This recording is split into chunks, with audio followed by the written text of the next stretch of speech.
बिस्मिल्लाहिर्रहमानिर्रहीम। अस्सलाम वालेकुम। आप इजी वीज़ा यूट्यूब चैनल देख रहे हैं।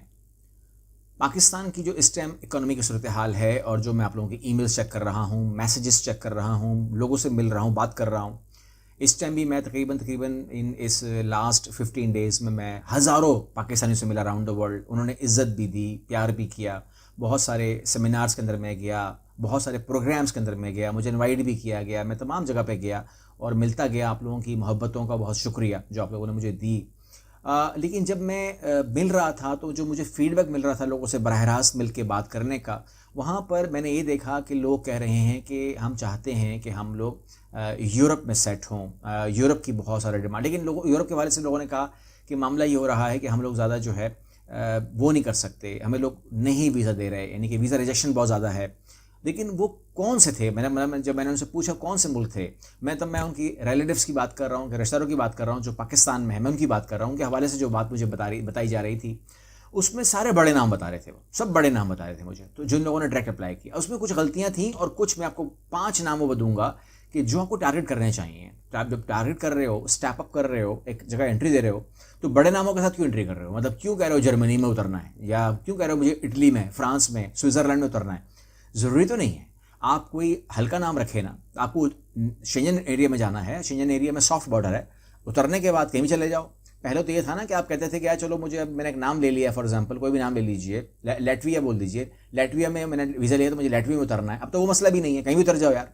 तो फिर आप जर्मनी लिखते क्यों हो या अप्लाई करते क्यों हो? तो ये तमाम चीज़ें हैं। नंबर 1, आपके पास बैंक स्टेटमेंट होनी चाहिए, ठीक है, वो बहुत ज़रूरी है। मेंटेन 3 महीने भी कहें तो आप 6 महीने की मेंटेन करें। मेंटेन कैसे भी करो, वो टेंशन नहीं है, मैंने वीडियोस बनाई हुई हैं, लेकिन मेंटेन करो और आज के दौर के हिसाब से मेंटेन करो, क्योंकि कहानी बदल गई है।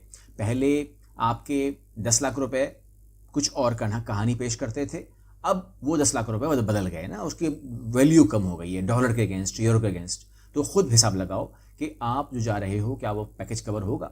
अब मैं जानता हूं कि आपकी जो ट्रैवलिंग है वो ज़्यादातर वर्क वीज़े के हवाले से होती है, लेकिन मैं आपको कह रहा हूं कि इंटर तो हो जाओ। इंटर करके क्या करना है बता रहा हूं आपको, लेकिन इंटर होने के लिए देखो, जो मैं आपको बता रहा हूँ, सॉफ्ट कंट्रीज़ जो आपको वीज़ा दे रही हैं, मैं रेशो की बात कर रहा हूँ, जो हमने काम किया है वो बता रहा हूँ आपको। स्लोवेकिया पहले नंबर पर रखिएगा, ठीक है, पहले नंबर स्लोवेकिया रखिएगा, और ये कंट्री शेंजन स्टेट है, नंबर 1। नंबर 2, सबसे अच्छा रेशो है इसका, यानी कि ये वो रेशो है जो पाकिस्तानियों को वीज़ा मिलता भी है, फिर आप उसके बॉर्डर पे उतरते हो, आपको एंट्री मिल जाती है, डिपोटेशन नहीं होती है, और बहुत मुश्किलात आ सकती है ना, क्योंकि पाकिस्तान की माशी सूरत हाल को जानते हैं। तो वो ऐसा तो नहीं है कि वो आप जानते नहीं आपके हालात और वाक़यात को। तो लिहाजा जब वो जानते हैं तो लिहाजा अपनी सूरत हाल ऐसे बनाइए डॉक्यूमेंट के हिसाब से कि आप जहाँ जाएँ उनको आपके बारे में ज़्यादा नेगेटिविटी ना हो। वरना जो बड़े बड़े मुल्क हैं उनको सब पता है कि आपकी माशी सूरत हाल ऐसी है कि आप यहाँ पर घूमने फिरने तो आए नहीं हो, तो आप यहाँ पर स्लिप हो सकते हो। तो वो चीज़ आप पर नहीं होनी चाहिए। आप अपने ट्रैवल हिस्ट्री पर भी तवज्जो दिया करें, ठीक है। ट्रैवल हिस्ट्री के हवाले से मैं बहुत जल्द आपको 2-4 दिन के अंदर आपको मैं एक बहुत बड़ी वीडियो दे दूँगा कि जहाँ आप 4-5 मुल्क कितने में कवर करोगे, कैसे कवर करोगे, क्या होगा, आपको मैं वो दे दूँगा। स्लोवेनिया भी एक ऐसा मुल्क है जहाँ पर बहुत कम पाकिस्तानी अप्लाई ही कर रहे हैं, ठीक है ना। शायद किसी ने नाम भी ना सुनाओ, ऐसा भी हो रहा है। लेकिन स्लोवेनिया जो है वो शेंजन स्टेट है। अगर आप स्लोवेनिया के वीज़ा ले लें तो आप जर्मनी में उतर सकते हैं, लेकिन मेरा मशवरा ये होगा कि मत करें आप, ठीक है ना। उन्होंने कहा कर सकते हो तो ठीक है, मगर मैं क्या बोल रहा हूँ, नहीं करें आप, ऐसा मत करें आप क्या करें, आप यूँ करें कि आप स्लोवेनिया में ही उतरिए, वहाँ से बस पकड़िए और किसी बड़े मुल्क में इंटर हो जाइए। अपने आप को क्यों मुश्किल में डालते हो? इसके बाद लैटविया है। लैटविया भी ऐसी कंट्री है, बहुत छोटी कंट्री है। याद रखिएगा कि जो 5 नाम मैं बता रहा हूँ, यहाँ पर जो आपको सैलरी मिलने वाली है कोई बड़ी सैलरी नहीं है, क्योंकि यहाँ पर वर्क वीज़ा कन्वर्ट करोगे ना, तो यहाँ पर कम से कम 600 से लेकर 1000 यूरो तक की सैलरी मिलती है, लेकिन लिविंग कॉस्ट भी कम है, ठीक है। अब लैटविया को, स्लोवेनिया को, स्लोवेकिया को आप कंपेयर नहीं कर सकते जर्मनी से, दिमाग में रखिएगा, फ्रांस से, इटली से, स्विट्ज़रलैंड से। स्विट्ज़रलैंड तो हर बहुत ही महंगा है, तो इन सब कंपेयर नहीं कर सकते। अगर वहाँ सैलरी कम है तो वहाँ पर लिविंग कॉस्ट भी कम है, तो वहाँ पर रेंट के घर भी कम है, वहाँ पे खाना पीना भी कम है, क्योंकि तमाम चीज़ें जो जाती हैं ना बदलती रहती हैं, ठीक है ना, ये दिमाग में रखिएगा। इसके बाद एस्टोनिया है। एस्टोनिया का भी ऑप्शन आप ले सकते हैं, और ये भी वही ऑप्शन है कि आप, ये जो नाम मैं दे रहा हूँ, स्लोवेकिया, स्लोवेनिया, लैटविया, एस्टोनिया, ये वो नाम है जो पाकिस्तान से बहुत कम लोग इसको टारगेट कर रहे होते हैं। रेशो ही, मतलब आपने रेशो कम रखा हुआ है, आप अप्लाई कम करते हैं, और अगर आप अप्लाई करेंगे, आपके पास अगर बैंक स्टेटमेंट अच्छी होगी, अगर आपके पास मतलब रीजनेबल होगी, अगर आप टैक्स पेयर होंगे तो और अच्छी बात है, आपके पास प्रॉपर्टी होगी तो और अच्छी बात है, अगर आपके नाम पे कुछ चीज़ें हैं तो और अच्छी बात है, रेंटल वगैरह, अगर आप अपनी अर्निंग शो कर सकते हैं प्रॉपरली और अच्छी बात है, अगर आपके पास ट्रैवल हिस्ट्री होगी तो और अच्छी बात है, क्योंकि आप एशियन तो है ना, तो आप कभी बाहर निकले हो तो वो तरीका कर लें, तमीज़ से तरीका कर लें, तो आपकी एंट्री इन मुल्कों में हो सकती है। आखिरी नाम है लिथुआनिया, और लिथुआनिया जो है, लिथुआनिया में आप कर सकते हैं, ये भी वही कंट्री आती है, यानी कि आपके पास 4-5 नाम आ गए हैं, स्लोवेकिया, स्लोवेनिया, लैटविया, एस्टोनिया और लिथुआनिया। ये वो 5 नाम हैं जो शेंजन स्टेट हैं, आपको एक्सेस देते हैं अप टू 27 कंट्रीज़। आप फ्रांस जाएँ, स्विट्ज़रलैंड जाएँ, जर्मनी जाएँ, पुर्तगाल जाएँ। अब पुर्तगाल की अगर हम बात करें तो इन कंट्री में आप अपना लैंड करें, और अगर आप कहते हैं कि जी मुझे नौकरी मिलने वाली है, मिल रही है, मैं पहले से वर्किंग कर चुका था, मेरा कज़न वहाँ पर है, भाई वहाँ पर है, दोस्त वहाँ पर है, उसने मुझे आसरा दे दिया था, अगर ऐसा कुछ हो रहा है तो दैट इज़ फाइन। आपको जो सैलरी मिलने वाली है 600, 800, 900, 1000 यूरो मिलेगी, ले लो। कोई भी ऑफ़र करता है पकड़ लो, नखरे मत करना, पकड़ लेना नौकरी, ठीक है। और उसके बाद जो है वहाँ पर टिक के काम भी कर लेना, अगर डॉक्यूमेंट बनते हैं तो बना लेना, छोड़ना मत।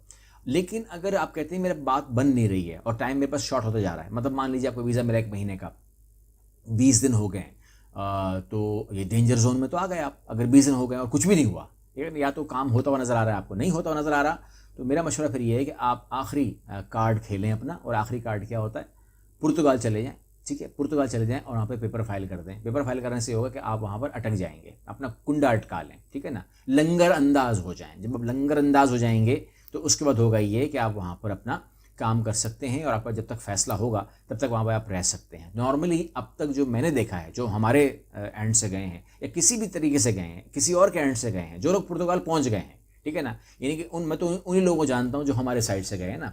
लेकिन ये ज़रूरी नहीं कि आप हमारे ही से अप्लाई करोगे तो मैं वो बात कर रहा हूँ।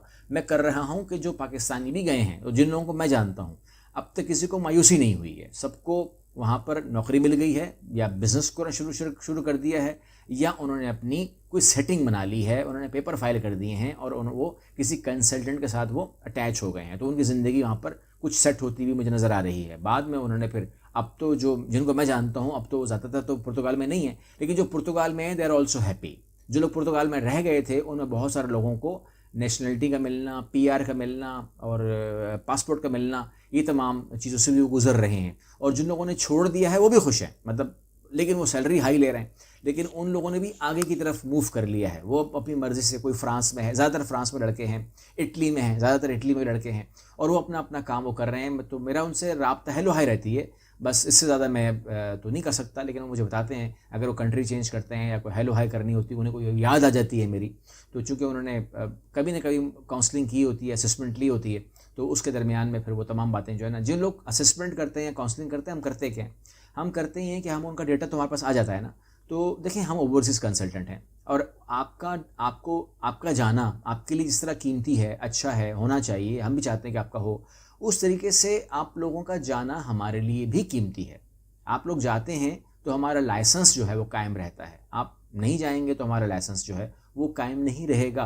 तो आपको भेजना हमारा फ़र्ज़ है, हम आपको भेजना हमारा काम है, और आपको भेजना हमारी सर्वाइविंग है। आपका जाना हमारी लाइसेंस की सर्वाइविंग है, हमारी कंपनी की सर्वाइविंग है, ठीक है ना। नहीं जाएंगे तो ना हमारी कोई अर्निंग होने वाली है, ना कोई हमारे कोई लाइसेंस की रिन्यूअल होने वाली है, और ना ही हमारी कोई सक्सेस स्टोरी होने वाली है। अच्छा, सक्सेस स्टोरी तो खैर मैं आपको नहीं सुनाने वाला, क्योंकि यहाँ पर मैं आपको कह चुका हूँ कि प्राइवेसी फ़र्स्ट हमने तमाम लोगों से वादा किया होता है। ना तो हम किसी के आपको कोई डॉक्यूमेंट देने वाले हैं, ना उनके हम प्राइवेट डॉक्यूमेंट आपके साथ शेयर करने वाले हैं। और फ्यूचर में जब आप लोगों का काम हो जाएगा तो हम आप लोगों के भी, आपके बच्चों के भी, आपकी बीवी के भी डॉक्यूमेंट जो है किसी के साथ शेयर नहीं करेंगे, क्योंकि ये मामला सिर्फ़ और सिर्फ आपका और हमारा है। आप लोग अगर ख़ुद डिस्क्लोज़ करना चाहते हैं तो अपने फेसबुक पे लगाएं अपने वीज़े, अपनी बीवी के वीज़े, अपने बच्चों के वीज़े। हम ये काम करने वाले बिल्कुल भी नहीं हैं, ठीक है। अगर ख़ुद कोई वॉलंटरीली करना चाहे तो वो हमें बता दे, तो जितना ढोल पीटना हो पीट देंगे, हमारा मसला नहीं। हम बिलीव करते हैं कि ये हमारे एंड से नहीं होना चाहिए, इस तशहीर नहीं होनी चाहिए किसी की। हम अपने हमारा जो सिस्टम है हम उसको फॉलो करते हुए, हमारे लिए प्राइवेसी फ़र्स्ट है। डॉक्यूमेंटेशन के लिए, विजिट वीज़ा के लिए, इमिग्रेशन के लिए और इन तमाम चीज़ों के लिए हम हाज़िर हैं। लेकिन ये जो 5 नाम मैंने बताए हैं, अब आपने मैंने बहुत सारे लोगों से बात की तो उन्होंने मुझे बोला कि जी मेरा कनाडा रिफ्यूज़ हो गया, या मेरा जर्मनी रिफ्यूज़ हो गया, मेरा इटली रिफ्यूज़ हो गया। तो जब मैंने उनसे क्रॉस क्वेश्चनिंग की तो मुझे बहुत सारी खराबियाँ नज़र आईं। प्लीज़ आप लोग इस तरह नहीं अप्लाई कर सकते। मना वो भी नहीं कर रहे, लेकिन वो आपको गाइड थोड़ी कर रहे हैं, आपकी काउंसलिंग थोड़ी कर रहे हैं अप्लाई करने से पहले। कौन कर सकते कौन कर, उनको तो फीसें मिल रही हैं, वो तो फीस ले लेते हैं, रिफ्यूज़ल की स्टैम्प मार देते हैं, ख़त्म कर देते हैं कहानी।